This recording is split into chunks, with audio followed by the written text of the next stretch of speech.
Bueno, se está yendo nuestro técnico. Buenas tardes.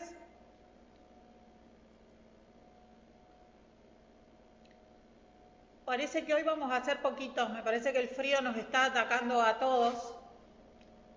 Recuerden que esta materia tiene formato de taller, así que por favor les pido no me dejen sola. ¿Está bien? Charlen conmigo, participen un poco, porque si no nos vamos a aburrir un montón. En esta clase vamos a tratar de avanzar un poquito con algunos conceptos que son teóricos y vamos a tratar de relacionarlos un poquito con lo que vimos la clase anterior y avanzar en alguna hilación de conceptos y de datos que nos sirvan a nosotros en nuestra tarea de todos los días en la facu. ¿Está bien? Yo no sé por dónde andan ustedes en la materia del contador Neville, pero a mí me interesa que ustedes recuerden un poquito algunos conceptos de contabilidad básica y que si alguno nunca escuchó hablar de estas cosas, de alguna manera vaya poniendo el oído flexible a estos términos, porque los vamos a utilizar tanto el contador como yo durante el resto de las clases. Principio básico de contabilidad. El patrimonio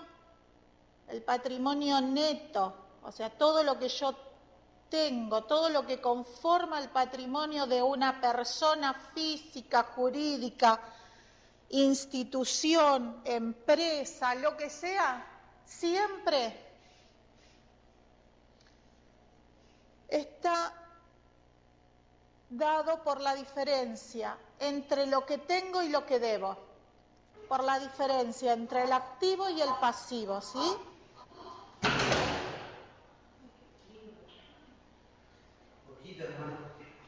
¿Quién se cayó?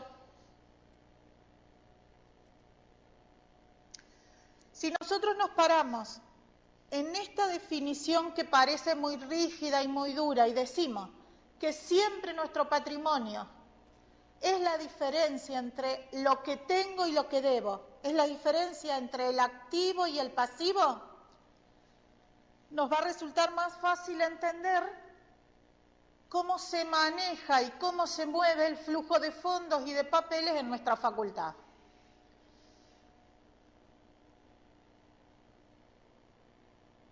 Y fíjense, dijimos que patrimonio, si lo ponemos en fórmula, es activo menos pasivo. Necesitamos obviamente definir estos dos conceptos, qué es para nosotros el activo, qué es para nosotros el pasivo. Y yo en criollo les digo, el activo es lo que tengo y el pasivo es lo que debo. La definición dice que activo es el valor monetario de los bienes y de los derechos que posee una empresa, institución o persona. Bienes y derechos. Fíjense, yo les puse un dibujito que tiene un montón de bienes, vehículos, computadoras, muebles, carteles, acá parecería ser una destructora de documentos. Todo lo que tengo en bienes muebles e inmuebles, y los derechos son aquellas cuentas que me deben. ¿Está bien? Mis deudores forman parte de mi activo. Lo que tengo y los derechos de cobrarle a otras instituciones, personas o empresas conforman mi activo como empresa. Lo que tengo, lo que me deben, bienes y derechos. Si yo a eso le resto el valor monetario de mis deudas, mis obligaciones, mis compromisos, que es lo que nosotros llamamos pasivo, voy a poder determinar exactamente cuál es el valor monetario de mi patrimonio neto. Y estamos de nuevo aquí, ¿sí? Y fíjense que en estas dos diapositivas que vimos recién aparece repetidamente el término valor monetario. En contabilidad, en la macroeconomía, en la contabilidad empresarial, en la contabilidad institucional, siempre se manejan pesos. Siempre se maneja dinero. Por eso, en todos lados va a aparecer el valor monetario de una camioneta, un vehículo, un escritorio o una silla.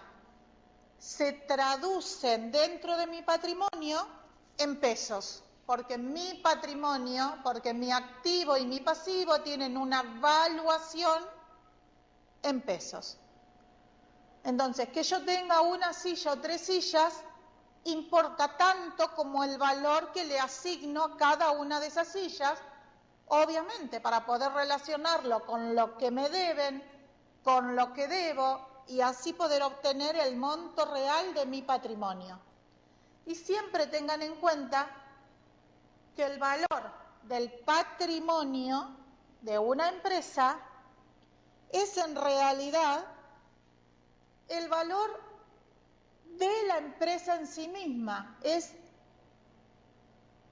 el monto de dinero y de bienes con los que esta empresa cuenta para funcionar, cuenta para gestionar, para brindar sus servicios. ¿Está bien? Hasta ahí vamos. Es básico, pero necesito que lo tengan claro. Una vez que nosotros podemos determinar cuál es el monto de nuestro patrimonio neto, vamos a poder empezar a proyectarnos, a proyectar nuestra tarea. Acuérdense que siempre en economía el tema de las labores económicas siempre se realizan, se contabilizan, se registran por año calendario. ¿Está bien? Ese concepto nunca lo pierdan, porque si no corren el riesgo de desorganizarse. Siempre en contabilidad se trabaja por año calendario. Traducido a términos nuestros administrativos de la facultad, el año calendario es un ejercicio económico.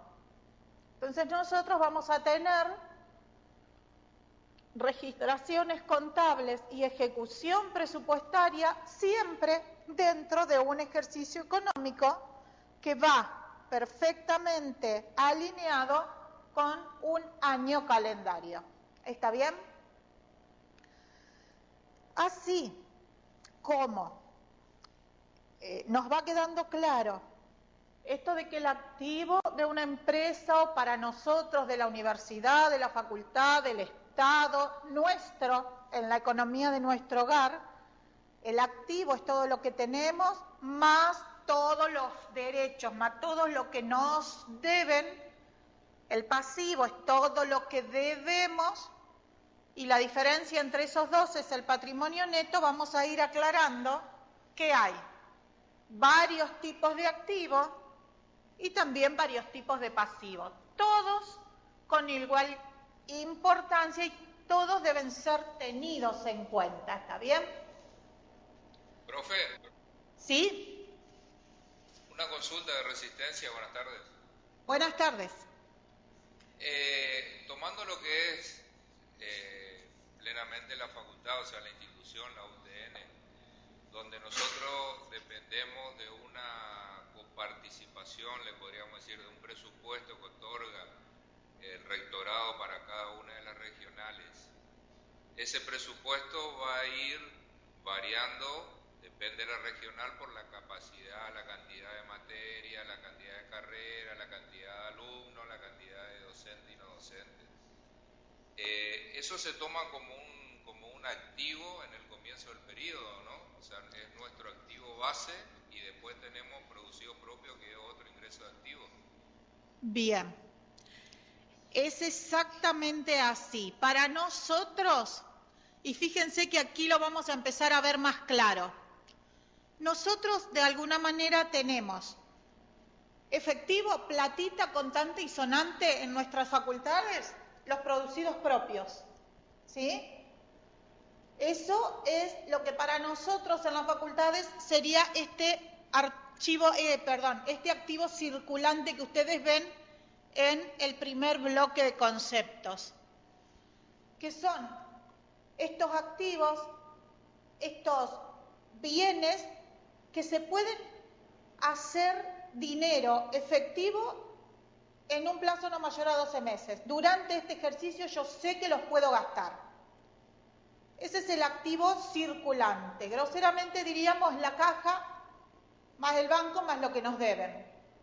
Lo que tengo en la cajita de la tesorería, lo que tengo depositado en mi cuenta bancaria y lo que sé que voy a cobrar en este mes, en este año, perdón. En el caso de los créditos, esto de la coparticipación, por ponerle un nombre, esto de la distribución presupuestaria que nos hace rectorado a nosotros, no podemos en este momento nosotros considerarlo como un activo circulante, como un activo que se traduce rápidamente en pesos, ¿sí? Para nosotros va a ser un activo de estos que están acá atrás, va a ser un activo diferido, ¿está bien?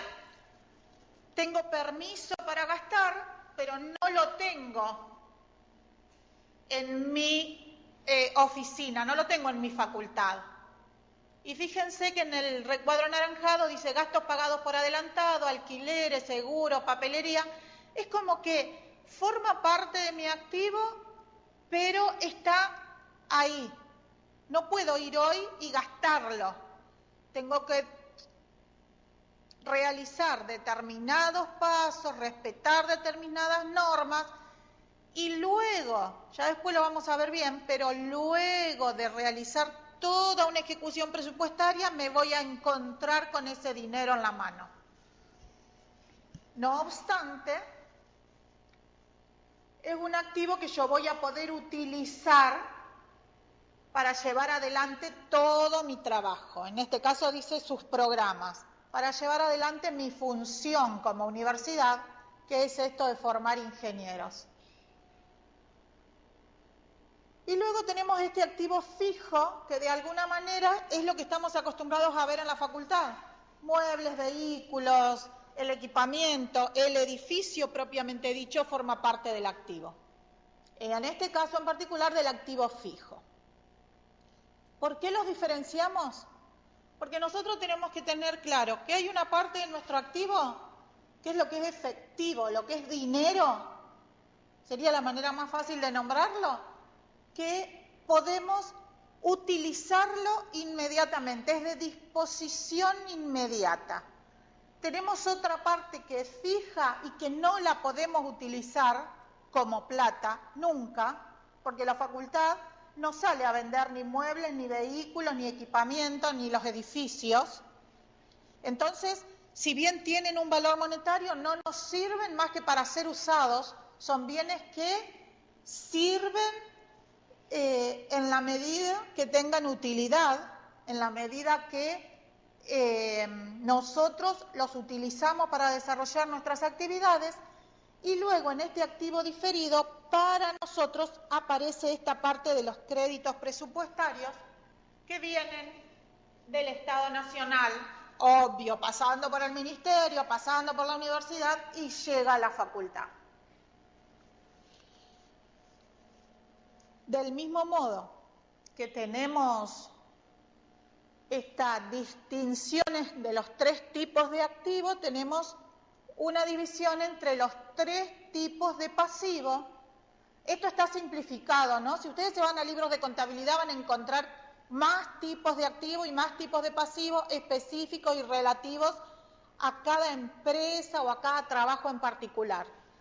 Como mi idea es que ustedes tengan una noción global de cómo funciona el principio básico de la contabilidad, se los estoy reduciendo. No esperen llevarse de acá datos muy técnicos, muy contables, y muy completos. Lo estamos achicando lo que nos sirve a nosotros. Y para eso vamos a trabajar con estos 3 tipos de pasivos. Pasivo es lo que yo debo, acuérdense siempre. Pasivo es lo que la facultad tiene que pagar a otros. Mi pasivo corriente, pasivo a corto plazo, dice del otro lado, son todas las cuentas, son todos los gastos, es todo lo que yo como facultad voy a liquidar, voy a ejecutar, voy a gastar durante este ejercicio económico. Todo lo que yo ya sé que debo afrontar durante este ejercicio económico. Los pasivos a largo plazo, que tienen vencimiento en ejercicios económicos posteriores, en el caso de las facultades, no existen. Nosotros no nos endeudamos por plazos mayores de 1 año, jamás. ¿Está bien? Por esto de que tenemos los créditos distribuidos año a año en cada ejercicio económico, nuestra proyección de tarea, nuestra proyección económica empieza el 1 de enero de un ejercicio y termina el 31 de diciembre. No podemos endeudarnos con activos que no tenemos. No podemos prever que vamos a gastar cuando todavía no sabemos cuánto nos van a distribuir. Entonces, este pasivo para nosotros no existe. Y estos otros pasivos, que dice que se generan a partir de las operaciones económicas de rutina, en realidad, para nosotros, es un lugar de utilización casi estanco para lo que llamamos fondos de terceros. En algunos casos hay algunas instituciones, a veces el rectorado mismo, que envía a las facultades un dinerillo que sabemos que está específicamente destinado a una persona o a una institución. Hacemos como meros pasantes. Entonces, esto que lo tenemos en nuestra tesorería, sabemos que lo debemos, sabemos que no es nuestro. Es para casi lo único que nosotros como facultad utilizamos esta parte, este término de otros pasivos.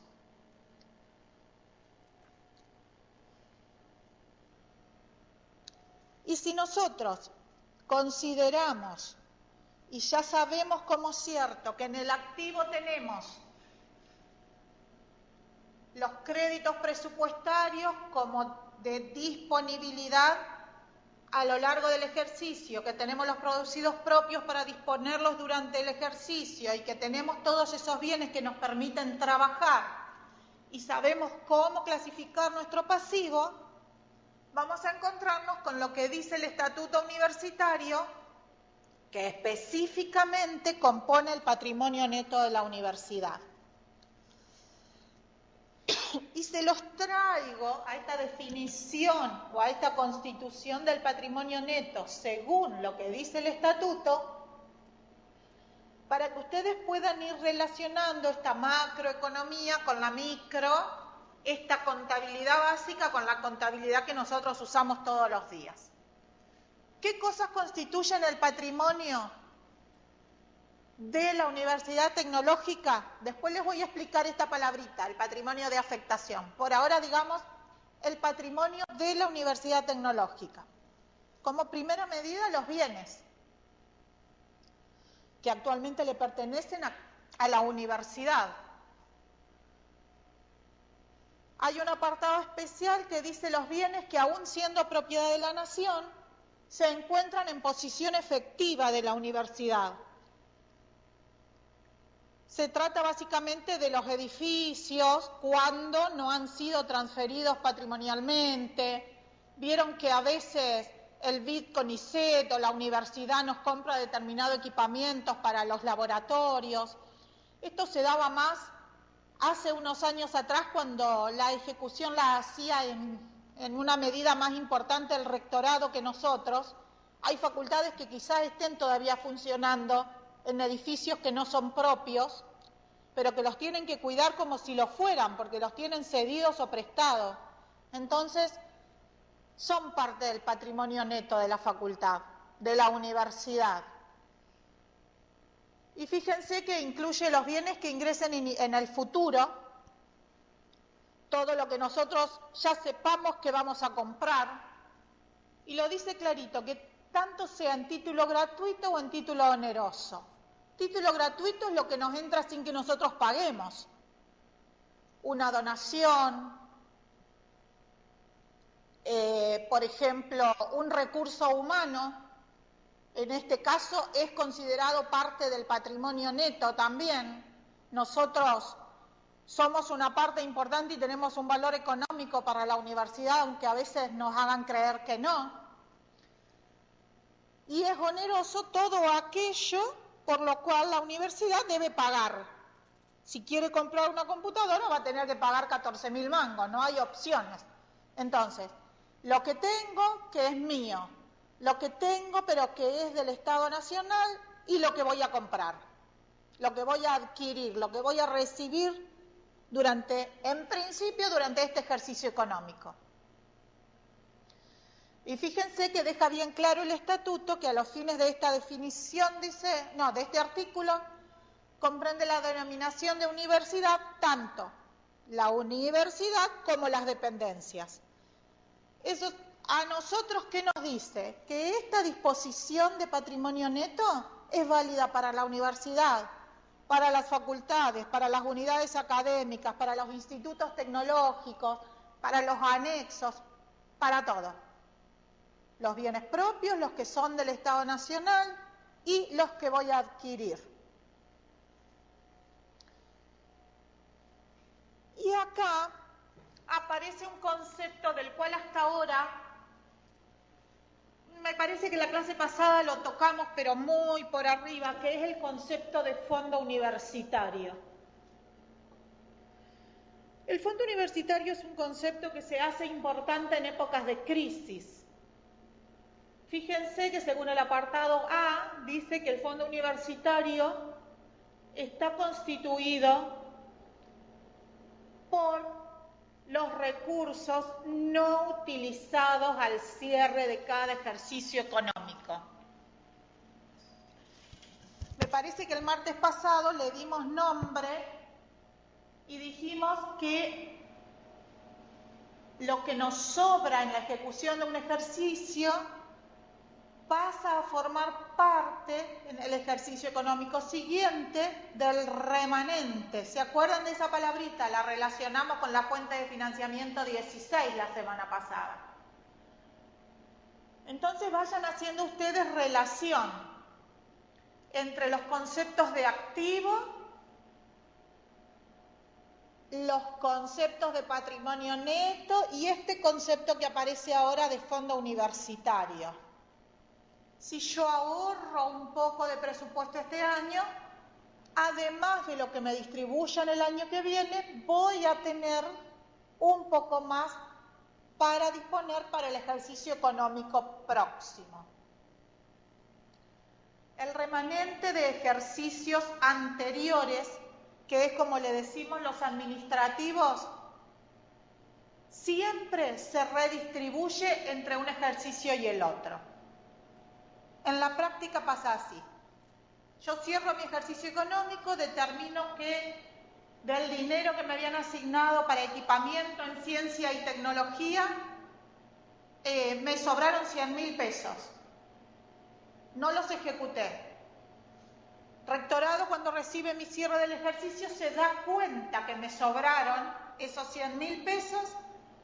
Entonces, cuando Rectorado consolida los cierres de cada una de las facultades,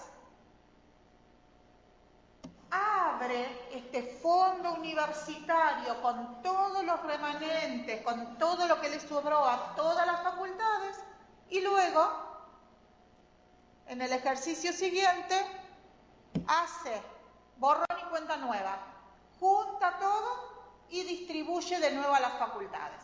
¿Cómo lo distribuye? Otro término que les va a aparecer por primera vez. Hay fondos que son de asignación específica. Hay fondos que el rectorado los distribuye para determinadas actividades. Por ejemplo,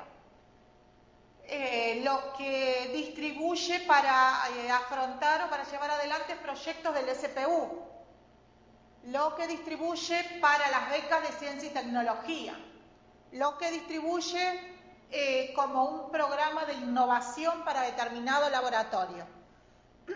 Son fondos que vienen con un destino fijo. Esos fondos de afectación específica, de un ejercicio al otro, se distribuyen como están, como sobraron.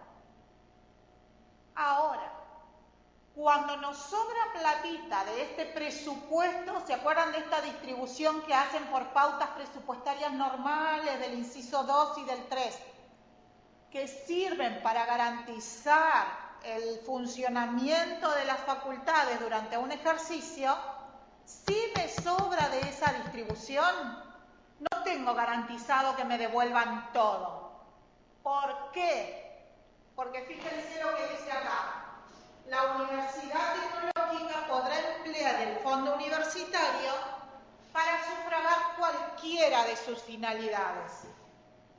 Entonces, si a mí me sobró un montón de plata, porque me fracasaron las compras de librería, las compras de artículos de limpieza o lo que fuera, si se trata de fondos del presupuesto general, no tengo garantizado que Rectorado me lo devuelva. Rectorado lo que va a hacer es evaluar las necesidades en toda la universidad y si hay alguna necesidad especial que atender y urgente, va a usar ese remanente, va a usar ese ahorro que yo hice y se lo va a dar a otra facultad. ¿Sí? Siempre ustedes tienen que tener en cuenta esto de las distribuciones de fondos que son de afectación específica y aquellas que son del presupuesto general. ¿Vamos bien?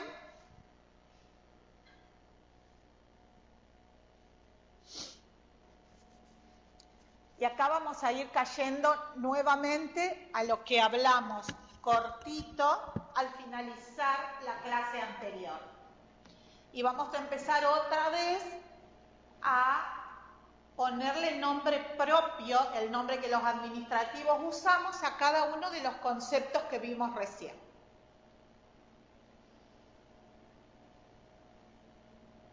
Todo lo que tenemos como activo en valor monetario,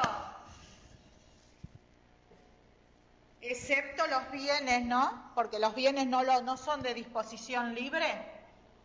Para nosotros es, acá, financiamiento. Es el dinero con el cual yo puedo financiar las actividades de mi facultad. Y ahora les tomo prueba a ver si se acuerdan.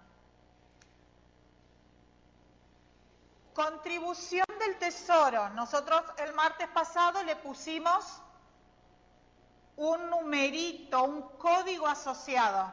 ¿Se acuerdan cuál es? El 11. Muy bien.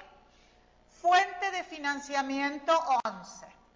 ¿Producidos propios? El 12. Fondo universitario, nosotros le dimos otro nombre la semana pasada. Nosotros dijimos remanente y le habíamos puesto el número.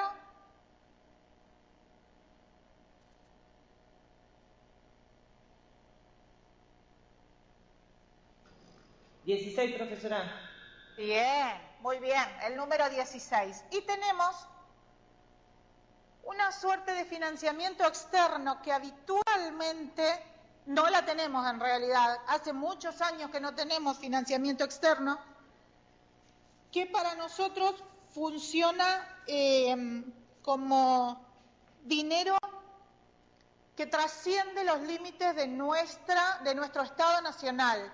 Es cuando un país, a ver, si hay una facultad o la universidad llega a hacer un convenio con el Estado italiano para que el Estado italiano nos done determinados bienes o determinada cantidad de dinero para apoyar una actividad en particular. cuando trasciendo los límites del Estado aparece esto del financiamiento externo, que si le vamos a poner un numerito como a todos los otros, le tenemos que poner el 21. En nuestra ejecución habitual de todos los años, utilizamos los 3 de arriba, ¿sí? A través de la contribución del Tesoro, a través de la fuente 11, recibimos fondos del Estado y yo les voy a mencionar algunos y les voy a pedir que ustedes piensen qué otras actividades o qué otro leitmotiv puede tener un crédito o una disponibilidad de dinero que provenga del Estado Nacional. A mí de la contribución del Tesoro a Santa Fe, seguro, voy a borrar, me llega dinero para afrontar el pago de lo que llamamos servicios básicos.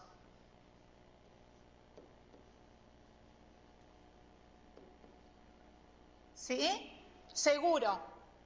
¿Por qué? Porque si yo no tengo dinero con qué pagar la luz, el teléfono, la internet, el gas, el agua, no podría funcionar. Seguro viene algo para comprar bienes de consumo. ¿Se acuerdan que lo habíamos visto? Seguro viene algo para comprar bienes de consumo.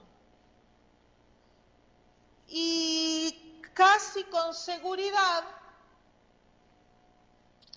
en las facultades que tenemos proyectos de investigación, donde tenemos la Secretaría de Ciencia y Tecnología activa, casi con seguridad que va a venir algo para bienes de uso.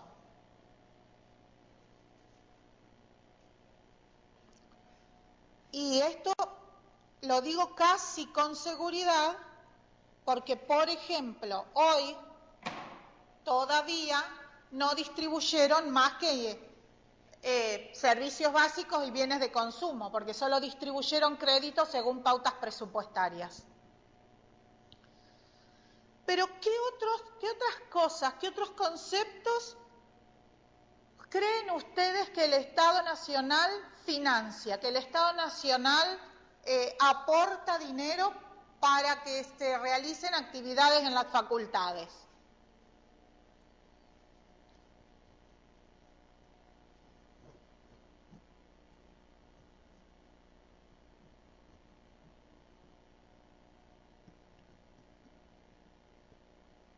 ¿Me están escuchando? ¿Les comieron la lengua a los ratones?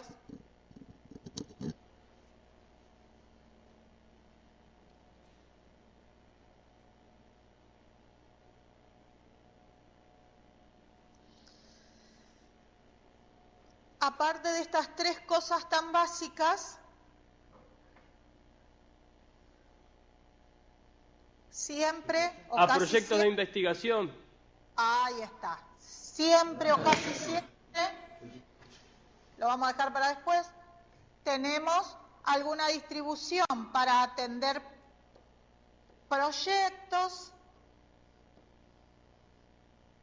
Siempre o casi siempre tenemos alguna distribución para pagarle a nuestros becarios y a nuestros pasantes.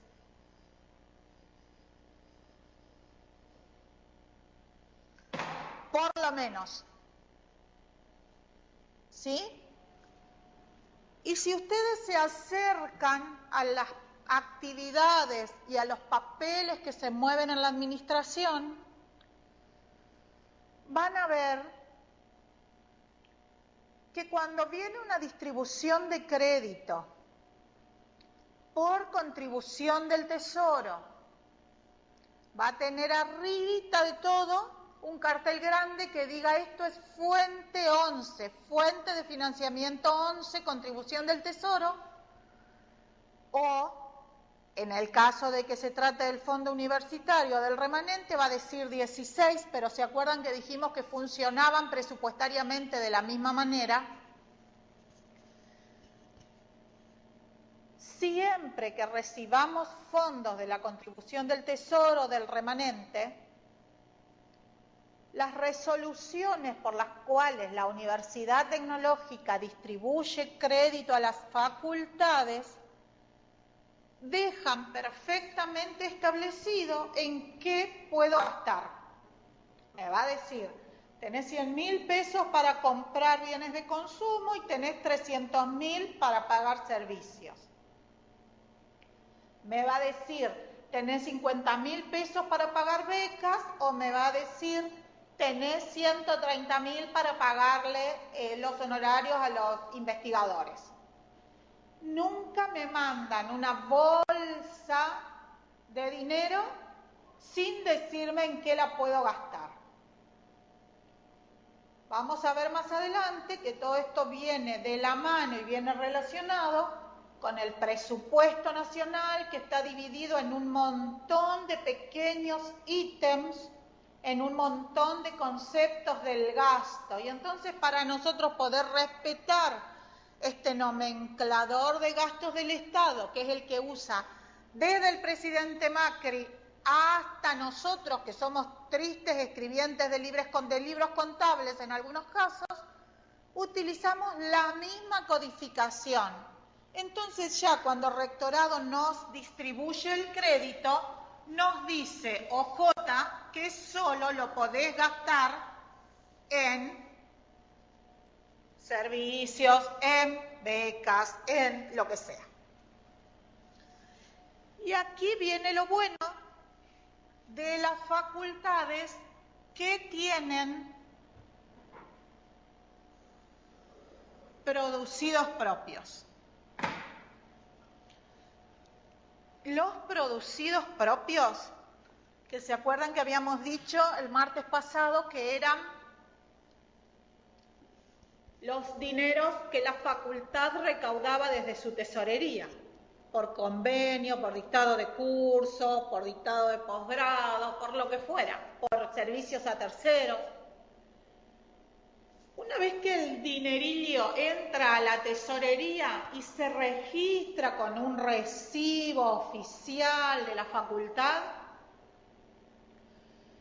ese dinero que entra a la tesorería funciona administrativamente como una resolución de crédito de rectorado. Nosotros diríamos, un ingreso genera crédito. Inmediatamente queda disponible para ser utilizado en cualquier cosa que necesitemos utilizarlo en la facultad. ¿Qué tienen de bueno los producidos propios? Nadie me dice en qué gastarlos. Si yo necesito pagar la luz, pago la luz. Si yo necesito comprar una computadora, compro una computadora. Si yo lo necesito para pagar una beca, lo uso para pagar una beca. El producido propio no tiene un objeto específico de gasto. Por eso, a veces, cuando tenemos producidos propios en las facultades, estamos como un poquitito más desahogados en esto de poder gastar discrecionalmente para lo que necesitemos. Si nosotros en las oficinas necesitamos computadoras y rectorado no nos distribuye dinero para equipamiento, no vamos a poder comprar computadoras, excepto que tengamos producidos propios. ¿Me siguen en este razonamiento?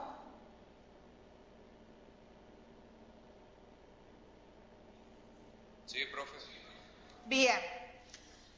Si nosotros tenemos claro que los producidos propios son más libres en su manera de ser ejecutados, vamos a poder hacer un mejor uso de ellos. Lo que no significa que los vamos a gastar en pavadas, pero nos va a ayudar a que la gestión de los dineros de la facultad, que la gestión de los recursos de la facultad sea un poco más responsable. Y fíjense que aquí les puse nada más que para que les quede el concepto de lo que es un financiamiento externo, son A ver, si yo en lugar de ser Facultad Regional Santa Fe, que depende de la Universidad Tecnológica Nacional, que depende del Ministerio de Educación, que depende de la Secretaría de Políticas Universitarias, que depende del Estado de la Nación Argentina, si yo sería Estado de la Nación Argentina, financiamiento externo tendría un nombre propio, sería deuda externa. Yo como facultad no puedo salir a pedir un crédito, tengo que esperar que alguien me lo ofrezca y en ese caso pedir las autorizaciones correspondientes, tiene toda una serie de trámites, puedo acceder a dinero del exterior. Pero si yo fuera Estado Nacional, podría salir a buscar financiamiento externo, que es lo que está haciendo el gobierno actual, ¿no? En esto de pedir dinero prestado al exterior para solventar los gastos que tenemos durante un ejercicio económico.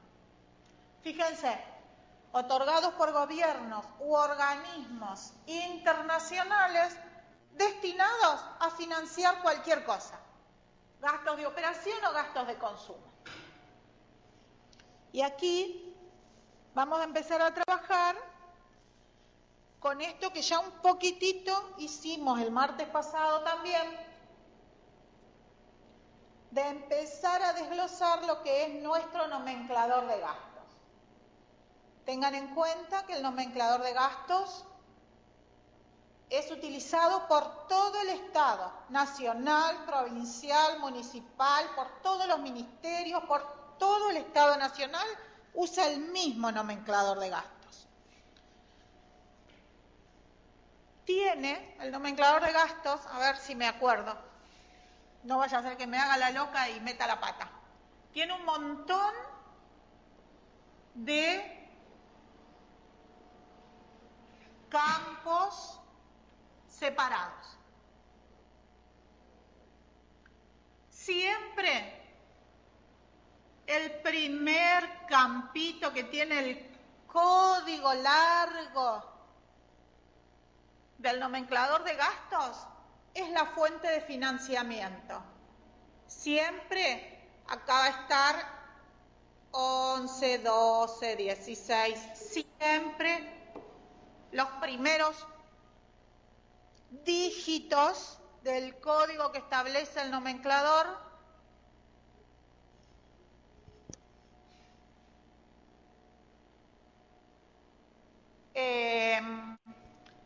perdón, pero se me estaba conectando una facu. Creo que Córdoba está entrando recién ahora.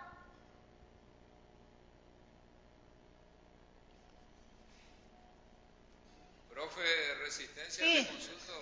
¿Hay algún problema con la conexión?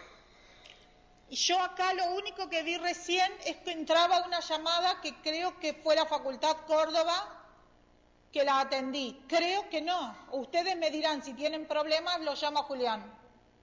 Porque ahora la presentación está frisada, directamente no corrió más y se ve todo mal.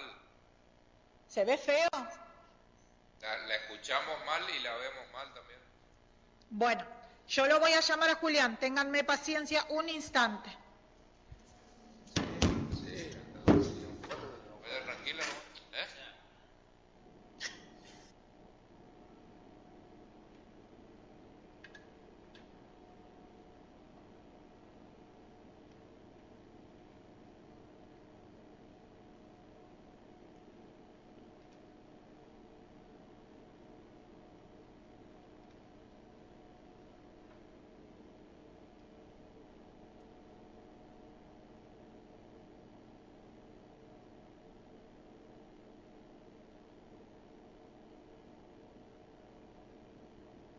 Juli, le necesitaría hablar con Julián. Estoy dando clase de la tecnicatura. Nancy habla. Dale, Leo, gracias.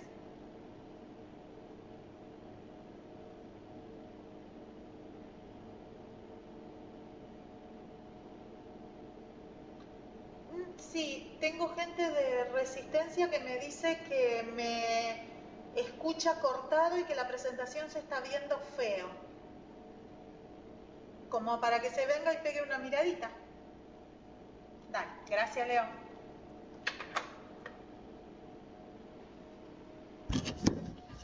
Bueno. Bueno, ahí van a venir los chicos. No obstante, como esto ya de alguna manera lo charlamos el martes pasado y ya le pusimos numeritos a cada una de estas cosas, ya le pusimos nombre y apellido, yo voy a tratar de seguir avanzando. Si ustedes ven que dejan de escucharme, me avisan y me callo hasta que vengan los chicos. Aquí aparece en el nomenclador de gasto el tema de los incisos. Cada rubro en el cual yo voy a gastar el dinero de la universidad corresponde a un inciso determinado. Nosotros el martes pasado dijimos, los gastos en personal son para nosotros inciso 1, los bienes de consumo son inciso 2, los servicios son inciso 3, los bienes de uso son inciso 4 y las transferencias para nosotros son inciso 5. ¿Hay otros? Sí. ¿Nosotros como facultad los usamos? No. Nos quedamos aquí, del 1 al 5, y con eso nos alcanza y nos sobra. Entonces, si yo debería ubicar en toda esta cadena de, ustedes después la vamos a ir completando y van a ver que es una sucesión de numeritos, esta cadena se llama categoría programática. Desde la fuente de financiamiento hasta el inciso estoy más o menos por acá. Acá estaría poniendo, acá hay otra serie de códigos que ya los vamos a ir viendo, pero que no son tan significativos. Inciso está más o menos por acá. Y cada inciso tiene en sí mismo una serie de subdivisiones. Por ejemplo, dentro de los bienes de consumo, yo podría dividir lo que es minerales, de la compra de químicos, de la compra de elementos de papel, de la compra de elementos de limpieza. Son todos rubros comerciales que van encontrando su lugar en cada uno de estos apartados, en cada uno de estos incisos. Entonces, si yo trabajo en el departamento de compras de mi facultad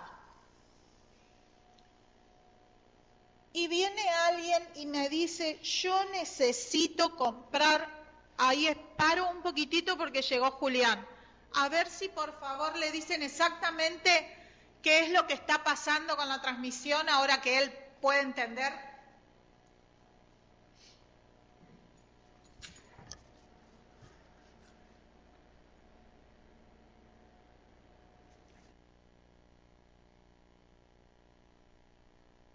Hola, ¿qué tal? De Reconquista te habla. Se ve que hay micros cortes. Yo no sé si es por el enlace hacia el rectorado, por el multipunto, o es un problema de la transmisión desde Santa Fe. ¿A todo le pasa?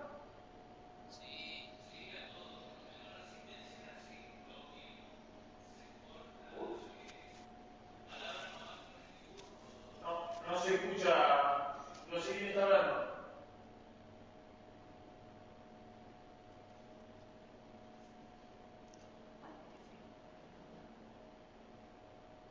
Levanten la mano los que tienen problemas para que los veamos porque los escuchamos bastante mal.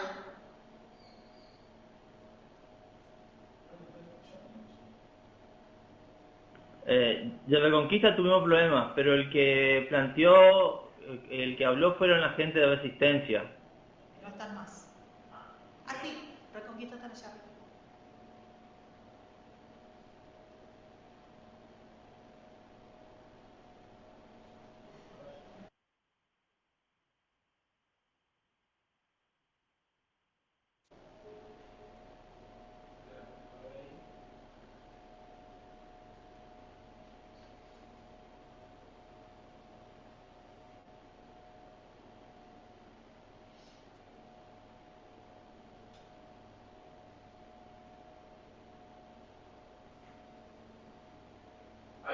presentación y nos pueden escuchar? ¿Se escucha mejor o se escucha entrecortado?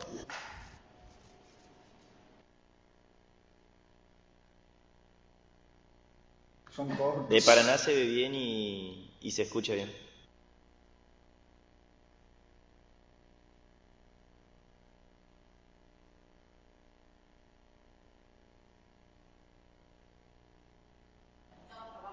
¿Las demás regionales pueden ver bien y escuchar o mejoró algo?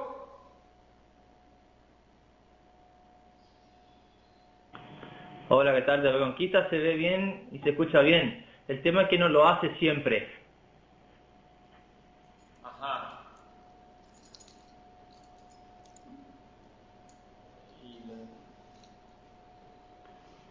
Habría que hablar, chico, de vectorado, que puede ser algo del multipunto también. La vez pasada pasó algo lo mismo y el multipunto de vectorado fue el que falló. Sí, tranquilamente puede ser eso. Bueno, lo vamos a estar monitoreando. Ahora continuamos con la clase y lo vemos. Bueno, gracias, Julián. Igual está apareciendo. ¿Está aquí? Ahora yo. Pobre, Julián me habla en términos técnicos y yo no le entiendo nada, pero él lo va a monitorear desde la oficina técnica a este problema que estamos teniendo. A ver, pónganse las pilas y contéstenme, por favor. Si yo quisiera comprar tizas para dar clase, ¿dónde estaría? ¿Sería un gasto en personal? ¿Sería un bien de consumo? Un bien de consumo, profesora. Bien. Y a ver si se ponen creativos y me tiran un rubro comercial para las tizas.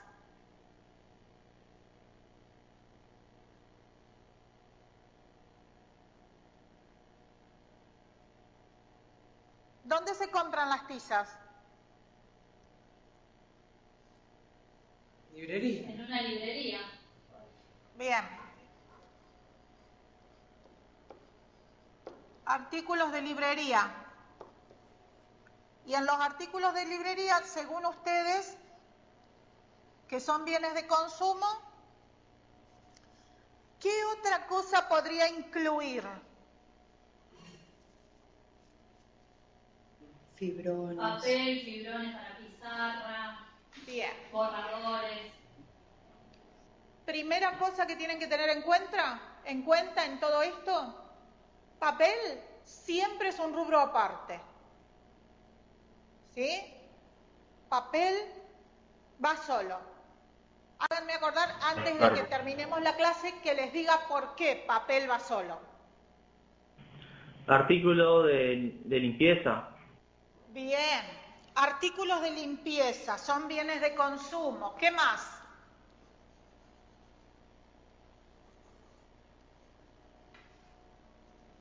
Nuestra gente de mantenimiento. ¿Qué otros elementos son bienes de consumo de los que ustedes usan para trabajar? Artículos eléctricos. Bien.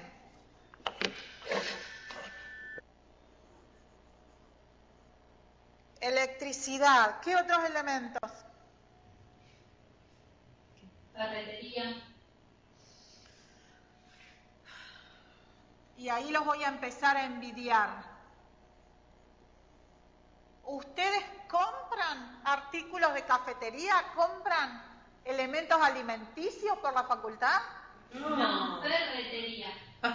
Ah, escuché re mal, porque si no yo ya iba a pedir un traslado, porque acá no nos compran nada de eso. Ferretería sí, en eso somos más o menos buenos.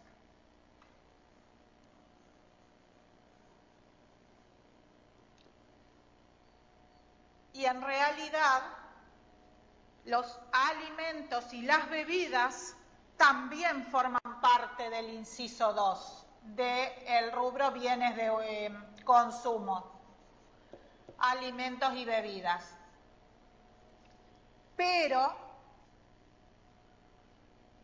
por una cuestión de esta movilidad tan grande que tenemos en los precios, hace algunos años que no se compran por facultad estos productos alimenticios, al menos en Santa Fe. Quizás ustedes tengan la suerte y en sus facultades, en sus lugares geográficos, en sus ciudades, haya proveedores que se puedan bancar esto del aumento de precios sin que les moleste tanto.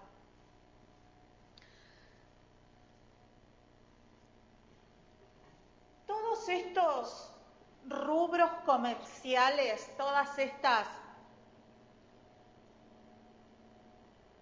estos elementos que nosotros necesitamos para trabajar todos los días y que son bienes de consumo, se compran por la facultad con un proceso del Departamento Compras y Contrataciones que está perfectamente tipificado y estipulado, y se supone que estos elementos no permanecen en la facultad, no permanecen,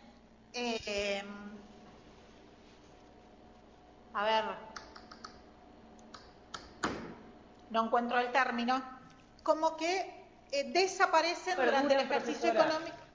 Sí. No perduran en el tiempo. Ahí está. Esa sería la palabra. Muy bien, qué suerte que tengo ayuda. No perduran en el tiempo.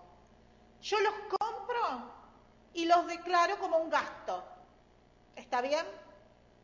Y aquí vamos a ver la diferencia con los otros bienes, que son estos bienes de uso que nosotros vimos el otro día, que eran inciso 4. El inciso 4 específicamente está destinado a comprar bienes que no se consumen con su primer uso, que perduran en el patrimonio neto de la universidad o de la facultad durante más de un ejercicio económico. ¿Cuáles podrían ser rubros comerciales para comprar bienes de uso? Piensen ustedes en lo que usan todos los días para trabajar. Fuerte. ¿Puede repetir, profesora? ¿Cuáles serían algunos rubros comerciales de los que utilizan en su facultad para comprar bienes de uso? ¿Qué comprarían Ática, por ustedes? ejemplo. ¿Qué cosas? Muebles. Muebles. Informática, profesora. Informática. ¿Qué más?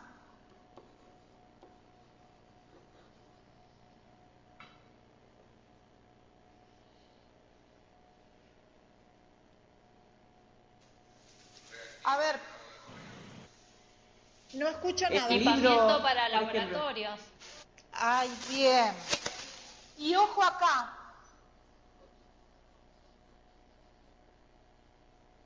Cuando ustedes vayan a comprar elementos de laboratorio, tienen que ser muy cuidadosos en esto de tener en cuenta cuánto duran los bienes. Si nosotros tenemos un laboratorio de materias básicas en la facultad, donde usan pipetas, Erlenmeyer, todos esos elementos de vidrio, todo lo que es vidrio se compra como bien de consumo, nunca como bien de uso. Todo lo que es ferretería o lo que es repuestería de los elementos de los elementos de laboratorio, de los artículos reales de laboratorio, se compra como bien de consumo y nunca como un bien de uso. Ustedes en su cabeza lo que tienen que tener claro es lo que compran por inciso 4, lo que compran como un bien de uso, tiene que tener número de inventario. Va al Departamento de Patrimonio de la Facultad a que lo inventaríen. Entonces, debo poder distinguir, por ejemplo, un monitor de una placa de red. El monitor, si bien es equipamiento informático, compro por inciso 4. La placa de red, que también es equipamiento informático, pero que va a ir metido adentro de una computadora, la voy a comprar por inciso 2 como un bien de consumo. Y en esto es importante que ustedes entiendan la diferencia, porque si no, cuando más adelante armemos un presupuesto de gastos de nuestro lugar de trabajo, vamos a estar, y acá les voy a pegar otro término que es muy administrativo, vamos a estar imputando mal un gasto. Entonces, se compra por inciso 4 todo lo que va a ser inventariado y por inciso 2 lo que se consume en su primer uso o presumimos que se rompe en el transcurso de un año. Antiguamente, y si ustedes tienen oportunidad de ir al Departamento Patrimonio de sus facultades, péguense una chusmeada en los libros de inventario viejos. Antiguamente se inventariaban las cucharitas, los platos, los tenedores, en la parte de servicios generales. Mi patrimonio tiene alrededor, el de la Regional Santa Fe tiene alrededor de 16.000 bienes. Y de esos 16.000 bienes tengo 8.000 bienes que los venimos dando de baja desde hace algunos años, porque son estas cosas, ¿sí? Las pesas diminutas de gramos y de miligramos de las balanzas que usan en materias básicas, en el laboratorio de química o de física, las cucharas, en una época hasta inventariaban los focos, esos que iban adentro de los proyectores de transparencias. Empecemos a usar en esto el sentido común. Por eso es tan importante que ustedes tengan claro esta distinción entre los incisos. Las cosas que se pierden, a ver, los pendrives, que ahora cada vez encima vienen más pequeños, son artículos de librería o son artículos de informática, pero de oficina, nunca inciso 4. El mouse. Profesora, le hago una consulta de Reconquista. Dale. El teclado y el mouse de un equipo informático, de una PC. Sí. Por ejemplo, si yo compro el equipo completo, el teclado y el mouse se va con el inciso 4, pero si lo compro por separado va con el inciso 2. Sin duda. El inciso 4 tiene lo que llamamos primera dotación. Si yo compro una computadora, necesito tener teclado y mouse para poder usarla. Entonces, el importe del teclado y el mouse van cargados monetariamente al número de inventario de la computadora. La primera vez que compro la computadora. Luego repongo teclado, repongo mouse, repongo almohadilla, repongo lo que quiera, es inciso 2. Es repuesto. No puedo inventariar nunca un mouse. Entonces ustedes piensen en la primera dotación. Compran un espectrómetro para el departamento de análisis, para el laboratorio de análisis de materiales. El espectrómetro trae toda una serie de espejitos, de elementos pequeños de vidrio y muy frágiles que necesitan tenerlos para trabajar. La primera dotación, el primer grupo de esos elementos viene incluido en el precio. Luego, si tengo que reponer, repongo por inciso 2. Yo compro un cañón, equipamiento multimedia, inciso 4, pero cuando le tenga que cambiar el foco, y es inciso 2, se me transforma en un artículo de electricidad. Y así con todo. Tienen ustedes siempre que tener en cuenta esto de la primera dotación, un robot, que ahora está tan de moda la robótica, la impresora 3D y estas historias. Compro un robot que tiene 1.000.000 de pequeñas piezas y de pequeños elementos para probar, para ensamblar, para construir y deconstruir. Lo compré, lo importé, la primera vez vino todo divino. Cuando se me empezaron a romper y tengo que reponer, tengo que hacerlo por inciso 2. Porque una vez que yo compré, el valor monetario de un bien inventariable queda fijo. La ley de contabilidad solo me va a permitir que a medida que ese bien se vaya desgastando a través de los años, yo pueda ir amortizando, pueda ir año a año, determinando en qué porcentaje disminuye su valor hasta que quede con un valor residual de 1 y le pueda dar de baja de mi inventario cuando esté inutilizable, por el uso normal y cotidiano de cualquier elemento.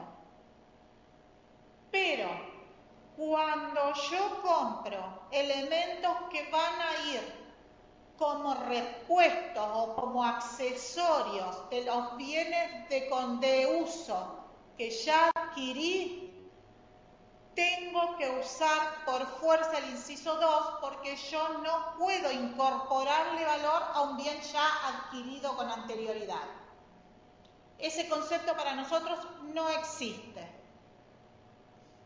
Entonces ahí la gente que es de administración tiene que tener siempre un poquito de cuidado.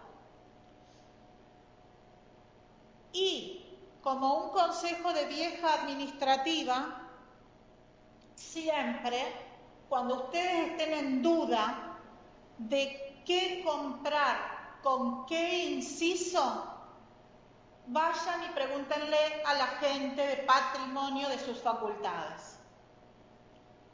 Incluso, excepto que estén muy relacionados y en muy buenos términos, ni siquiera los de compras. Pasen primero por patrimonio. ¿Por qué? Porque si compras se equivoca, patrimonio no puede inventariar los bienes. Y si se equivoca patrimonio no pasa nada, porque compras sí puede hacer un cambio de inciso en algún momento de la compra. Pero una pava eléctrica, una cafetera, un frigobar, díganme ustedes en qué inciso comprarían esas cosas.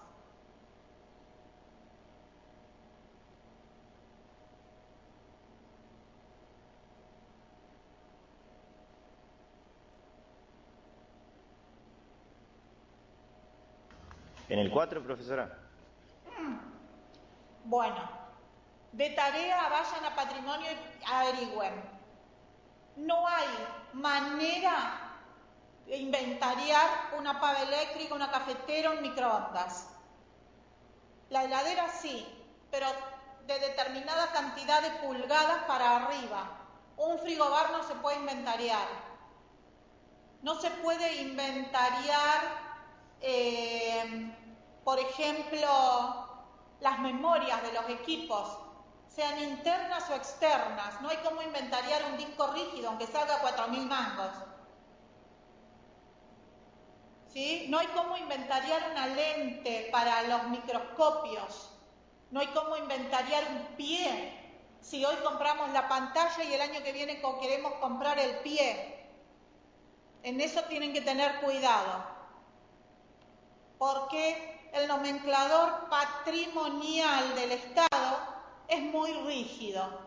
Entonces es preferible que ustedes compren por inciso 2 y que labren un acta en el momento de entregar esos bienes menores.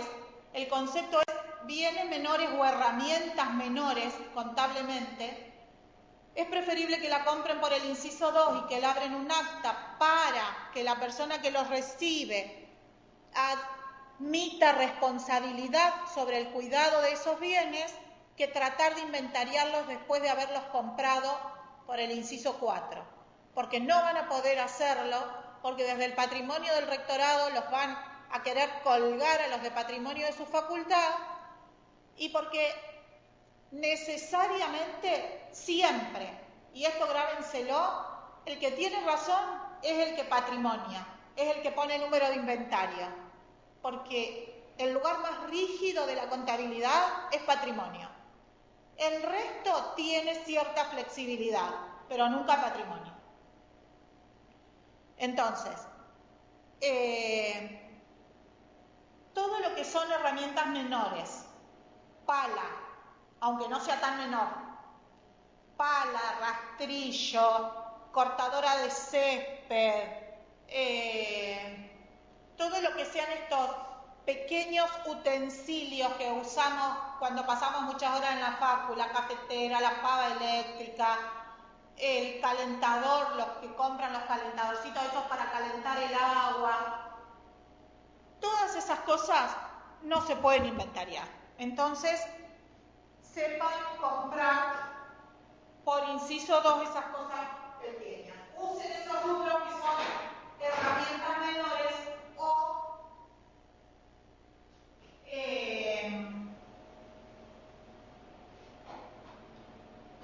pequeños bienes, pequeñas herramientas. Hay varias maneras de enmascararlos. Y me encantaría que para cerrar esto me digan cuál se les ocurre a ustedes que podría ser una división en el rubro personal, en el inciso 1. ¿Vieron que dijimos? Al inciso 2, a los bienes de consumo, los dividimos en productos de papel, productos de minería, productos de enseñanza, elementos de oficina. A ver, ¿cómo dividiríamos el inciso gastos en personal? Y acá, si hay alguien de recursos humanos, va a llevar la delantera. Profesora, una consulta. Sí. Acá dicen mis compañeros que las estufas están inventariadas, ¿puede ser? ¿Y las estufas eléctricas? Sí. Bueno. En todos lados. Muy mal. Porque duran 3 años. Acá está, la estufa inventariada y todo. Bueno, nosotros, por ejemplo, hace un tiempo, con todo lo que es calefacción y aire acondicionado, solo compramos por inciso 4 e inventariamos por problemas que hemos tenido, ¿no? A medida que vamos aprendiendo a trabajar. Son los calefactores y los aires acondicionados que van a ser adheridos al edificio. Los aires portátiles, las estufas portátiles, lo que tiene mucha movilidad de un lugar al otro, no lo inventaríamos más. Inventariaban. Hasta la zapatilla del alumnado. El de patrimonio los debe odiar. Pero por ahí están inventariados por cooperadora. Bueno, ahí no nos vamos a meter. Si compró cooperador y cooperadora tiene un sistema de inventario de sus bienes que sea más ágil, está todo bien. Que inventarían las cosas más pequeñas. A ver, con el tema del inventario del patrimonio hay una cuestión que es como muy resbalosa, si se quiere.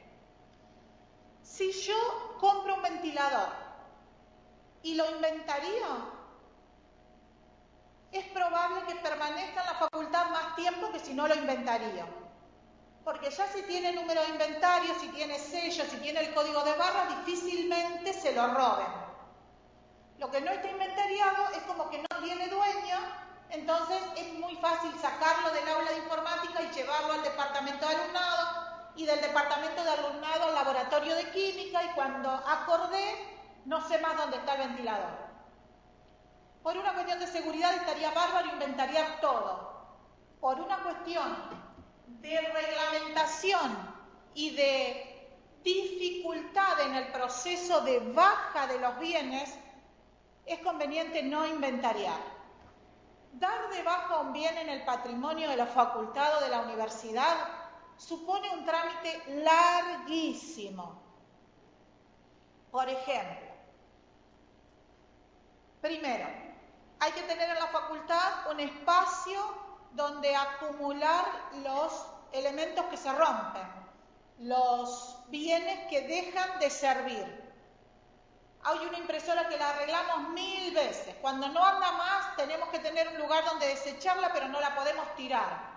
Porque yo, para poder iniciar un expediente de baja patrimonial ante el rectorado de la universidad, necesito documental fotográfica de que los bienes están en la facultad. O necesito elaborar un acta en su defecto, un acta de defunción, le digo yo, un acta de destrucción, por ejemplo, por una inundación, por un tornado, por un incendio, que yo tengo que salir a justificar como institución por qué no tengo más ese ventilador. Sí, lo ¿Puedo hacer una inventario. pregunta, profesora? Dale.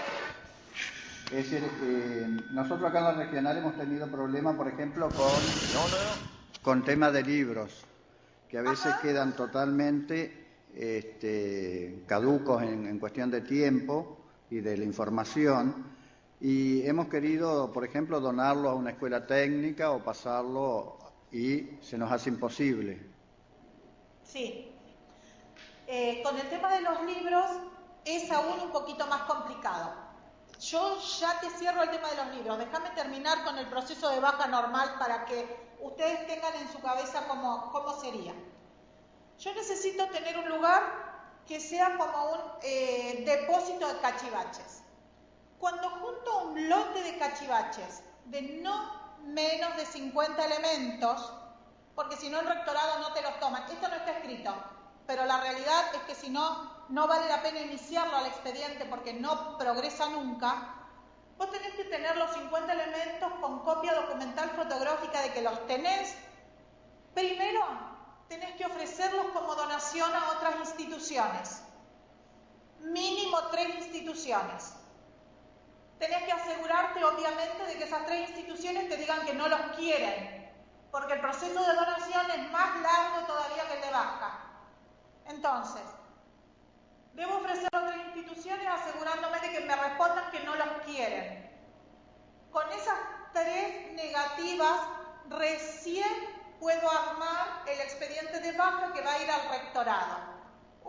El proceso de un expediente de baja desde que sale de la regional hasta que los bienes pueden ser dados de baja en los libros de inventario y pueden ser enviados, obviamente, acta de por medio, ¿no? Hay que elaborar un acta diciendo dónde, cuándo, cómo, y con un listado exhaustivo de bienes pueden ser destruidos.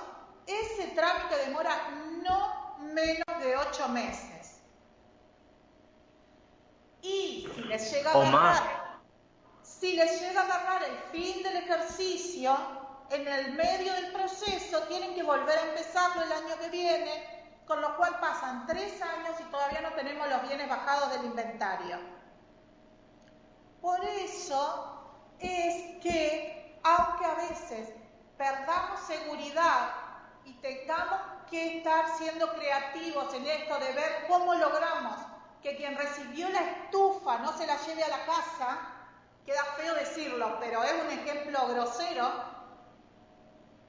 o la zapatilla, que no desaparezca, hay que ser creativos, labrar un acta, ver cómo, pero tratar de no inventariar esos bienes, porque el proceso de baja es larguísimo y porque después el inventario termina siendo una suma de elementos que en realidad no están, que en realidad ya caducaron.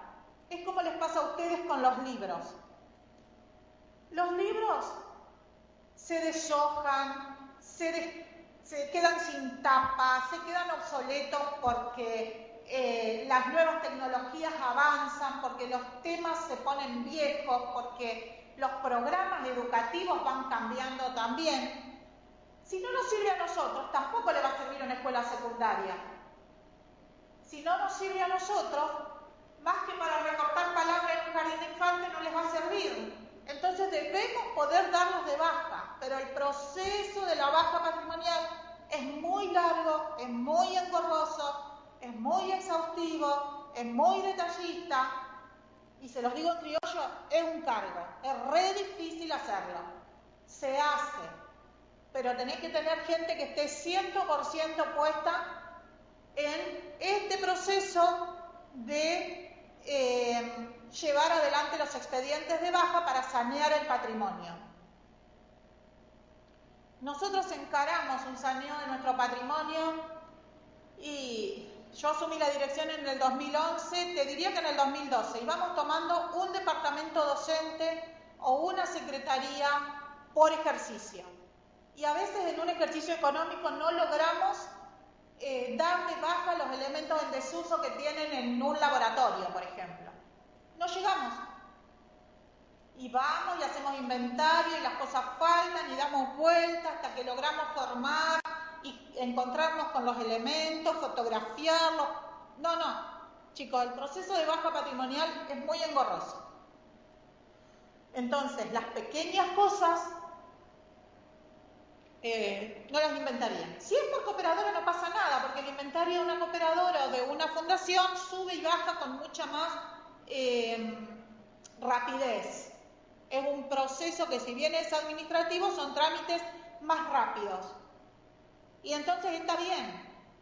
Si les conviene, para que no se los roben o para lo que fuera, yo por ahí me pego con esto del robo, porque acá en Santa Fe el tema de que nos roben las cosas es moneda de todos los días.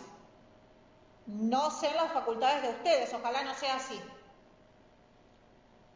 Pero la realidad es que las cosas pequeñas conviene empezar a direccionarlas por el inciso 2 y dejar el patrimonio lo más libre posible.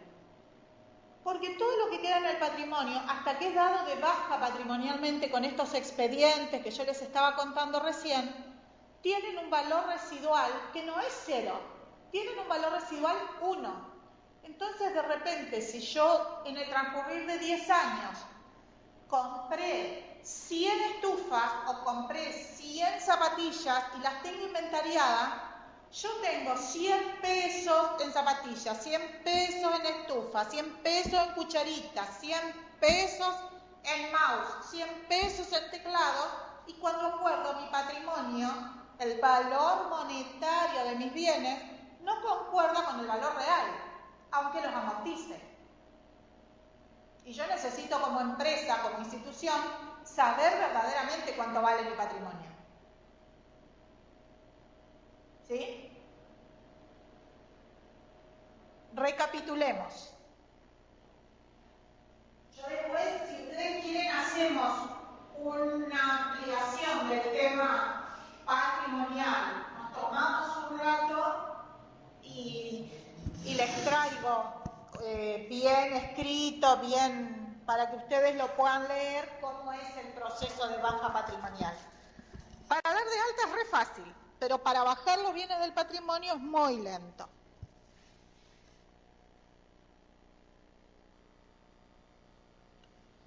Y si me dan un ratito... Consulta. Sí. El tema de inventariar, por ejemplo, los hornos que mencionó hoy, ¿eso es una disposición interna de Santa Fe?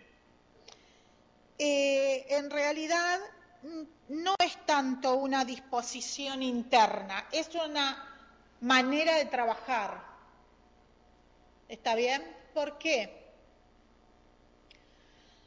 Porque nosotros tenemos en Santa Fe un laboratorio que es el LAMIEN, un laboratorio de mediciones y ensayos.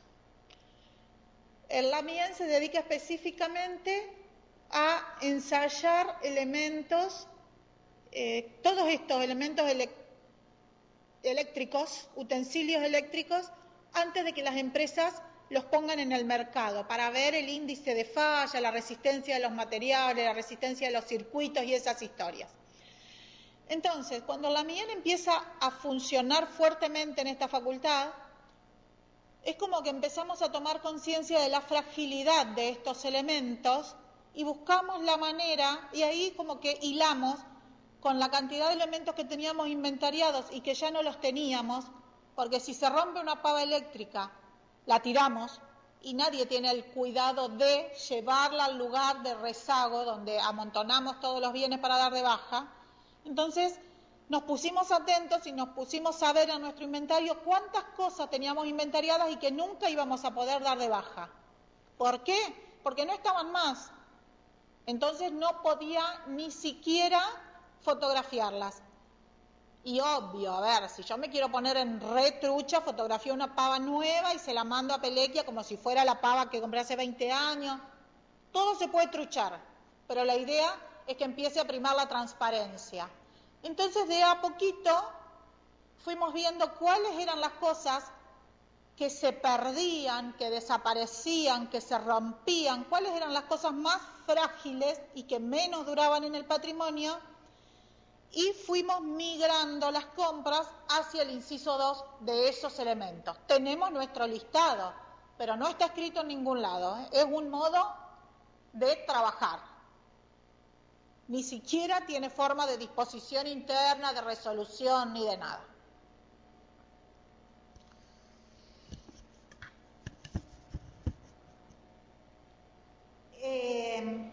A ver, ¿cuánto nos queda? Nos quedan 15 minutos. Vamos a hacer rapidito esto, así la semana que viene empezamos con presupuesto.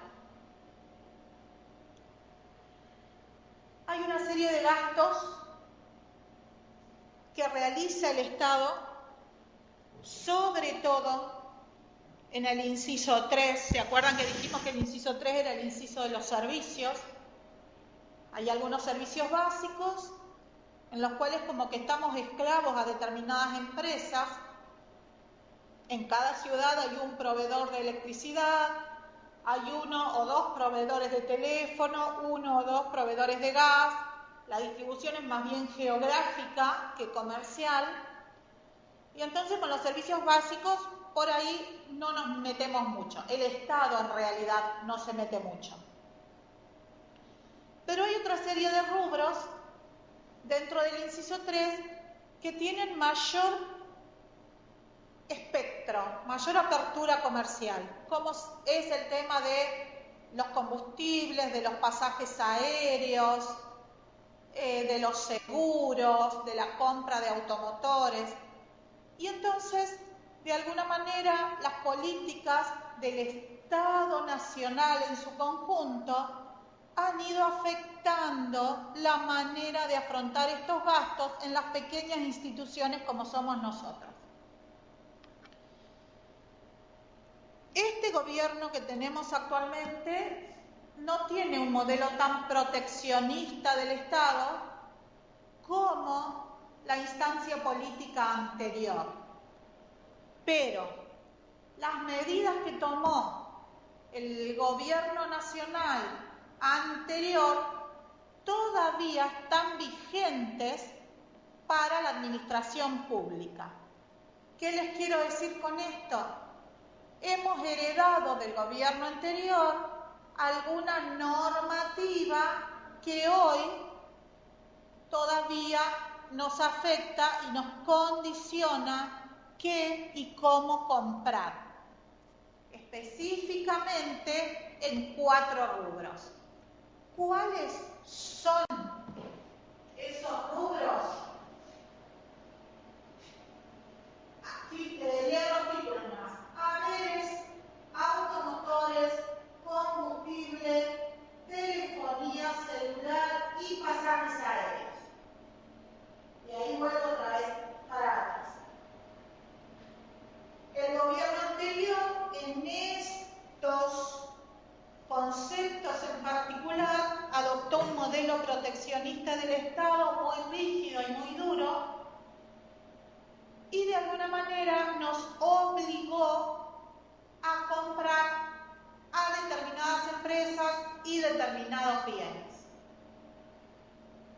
En el 2012, en julio del 2012, sacó 4 o 5 decretos, el mismo día sacó los 5, acá se los voy a mostrar a todos, y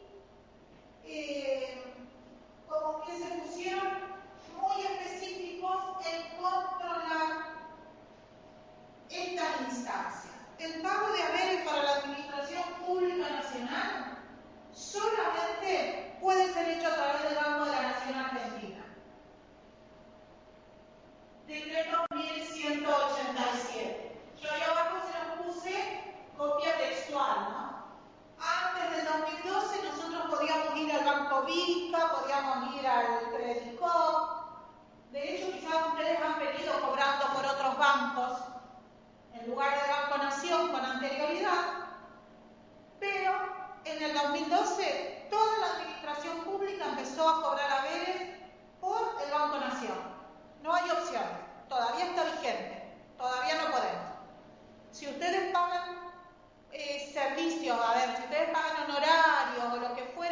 cooperador o por fundación, probablemente tengan contratado con otro banco algún servicio.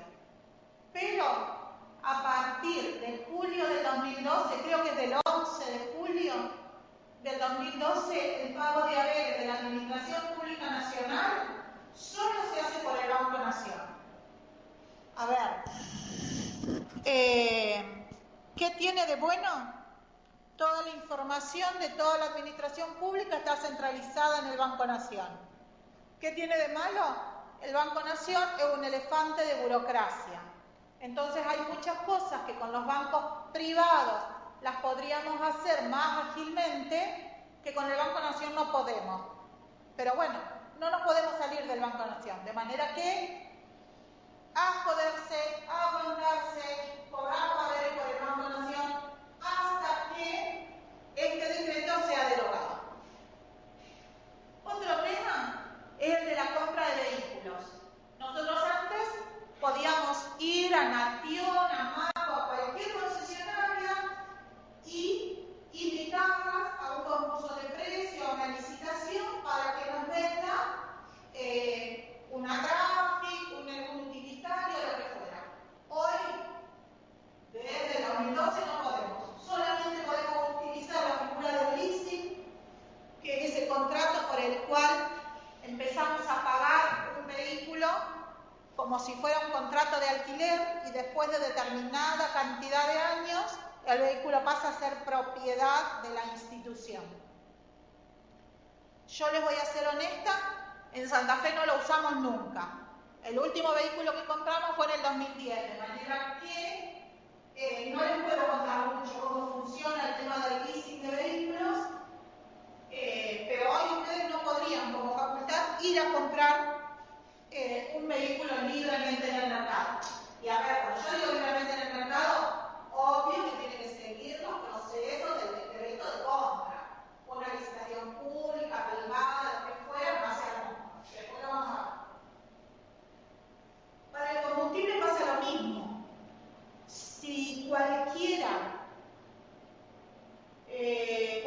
empleado de la facultad viaja y pretende que le reintegremos el monto del combustible junto con sus viáticos, cuando viajan en un vehículo propio en lugar de viajar en colectivo, nunca podríamos nosotros estar aceptando un ticket factura de la estación de servicio que no sea por cuenta y orden de IPF. ¿Por qué les cuento esto? Porque a veces los administrativos parecemos, de hecho lo somos, pero a veces parecemos más burocráticos, más vuelteros, más exquisitos con los papeles.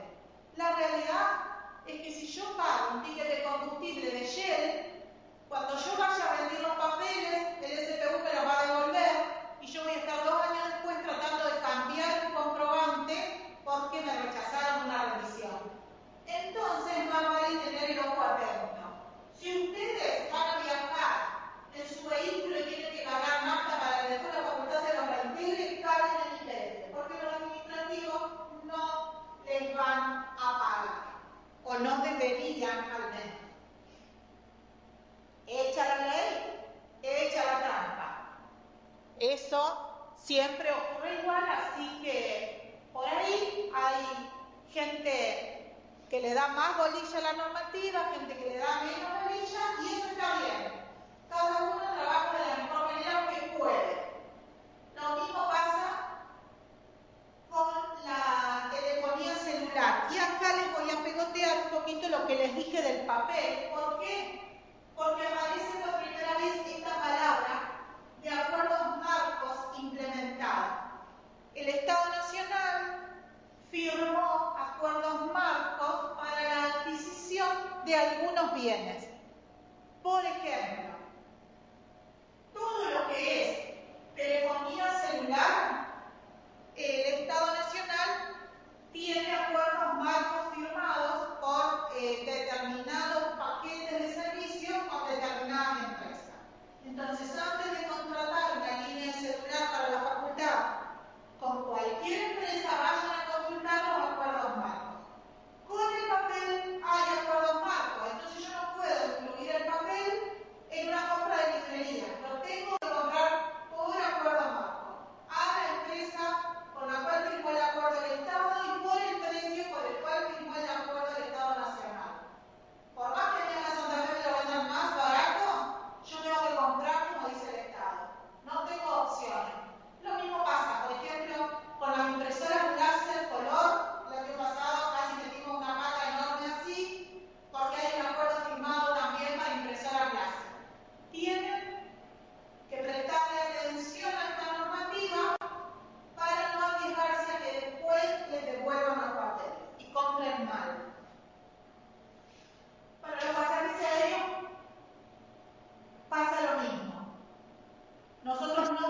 poquito para arriba. Profe, Sí, ¿dónde se puede ver eso del contrato macro, eso del papel? Porque acá Los vemos que se acuerdos- compran en las librerías. No sabíamos eso de... bueno, pero por ejemplo, si ustedes compran en la librería, lo deben estar comprando por cooperadora o por fundación. Si ustedes lo incluyen el papel en una compra grande de elementos de librería de la facultad,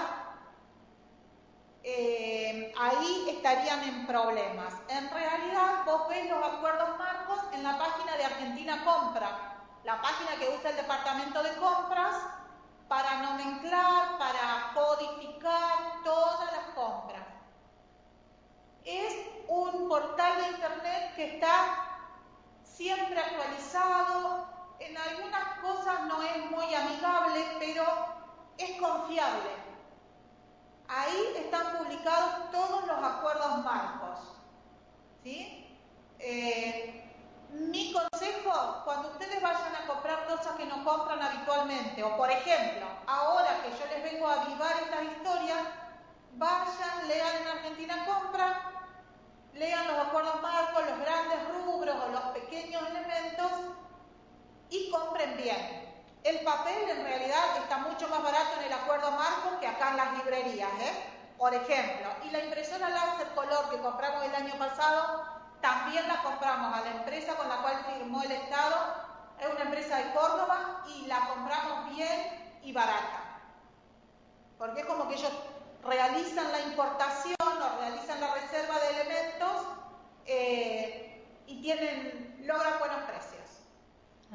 Eso sería entonces haciendo la compra por el inciso 11, sería. Con los acuerdos eso. ¿Con producidos propios se puede o no? Es igual. Siendo por fuente 11 o siendo por fuente 12, rige la misma normativa para las compras del Estado. Los acuerdos marcos están vigentes para cualquier financiamiento en cruceros.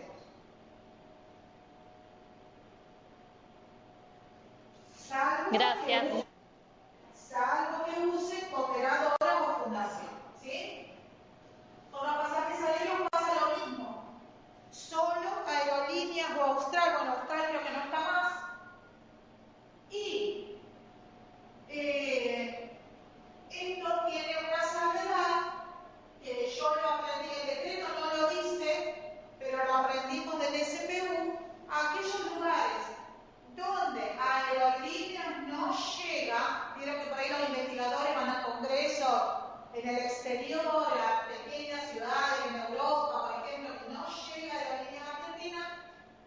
Aerolíneas tiene un formulario con el cual certifica que ese destino, que no llegan sus aviones y sus vuelos comerciales a ese destino, y entonces, adjuntando ese comprobante, podríamos pagar un pasaje de Lufthansa o de cualquier otra línea aérea. Si no, acuérdense que cuando pagamos pasajes de avión, siempre necesitamos el boarding, no solo la factura, sino el boarding pass. Entonces, siempre aparece el nombre de la aerolínea, siempre Aerolíneas Argentina. Bueno, no los torturo más, ya deben ser casi las 4. Ya estamos cerquita de las 4. Les pido que para la semana que viene traigan los que puedan algo donde escribir, porque vamos a tratar de elaborar un presupuesto y si alguno tiene ganas y puede de